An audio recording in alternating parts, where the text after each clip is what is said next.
ಶ್ರೀ ಗುರು ಬಸವಲಿಂಗಾಯ ನಮಃ. ಬಹುಶಃ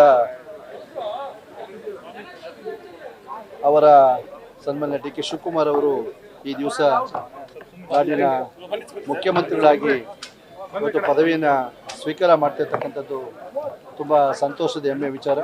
ಶ್ರೀಮಠದ ಪರಮೋಚ್ಚ ಭಕ್ತರು, ಪಕ್ಷದ ನಿಷ್ಠಾವಂತ ರಾಜಕಾರಣಿ, ಯಾವತ್ತೂ ಸುದ ಪಕ್ಷ ನಿಷ್ಠೆಗೆ ತಲೆ ಮೇಲೆ ಹೊತ್ತುಕೊಂಡು ವರಿಷ್ಠರ ಆದೇಶದಂತೆ ಮಾರ್ಗದರ್ಶನಂತೆ ಅವರು ತುಂಬ ಒಳ್ಳೆಯ ಕೆಲಸಗಳನ್ನು ಮಾಡೋದಕ್ಕೆ ಅದು ಉತ್ತಮವಾದಂಥ ಒಂದು ಫಲವನ್ನು ಕೊಟ್ಟಿದೆ.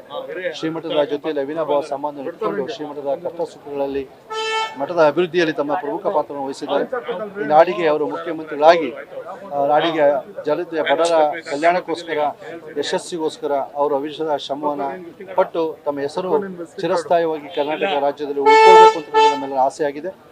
ಶ್ರೀಮಠದ ಒಂದು ಅವಿನಾಭಾವ ಸಂಬಂಧ ಇವತ್ತು ತುಂಬ ಉತ್ತಮವಾಗಿ ಬಂತು. ನಮ್ಮೆಲ್ಲರೂ ಸುದ ಬಹಳ ಸಂತೋಷ ಇದೆ. ನಾಡಿನ ಎಲ್ಲ ಮಠಾಧೀಶರು ಸುದ ಸಂತೋಷ ಆಗಿದೆ ಅಂತಕ್ಕಂಥ ಮಾತನ್ನು ಹೇಳಿ ಅವರಿಗೆ ಭಗವಂತ ಆಯುಷ್ಯ ಆರೋಗ್ಯವನ್ನು ಕೊಡಲಿ, ಅವರಿಗೆ ನೆಮ್ಮದಿಯನ್ನು ಕೊಡಲಿ, ಅವರಿಂದ ಅಭಿವೃದ್ಧಿ ಕಾರ್ಯಗಳು ಆಗಲಿ ಅಂತೇಳಿ ಶುಭವನ್ನು ಹಾರೈಕೆ ಮಾಡೋದು. ನ್ಯೂಸ್ ಫಸ್ಟ್ ನಿರ್ಭೀತಿಯಿಂದ ನಿಮ್ಮ ಪರವಾಗಿ.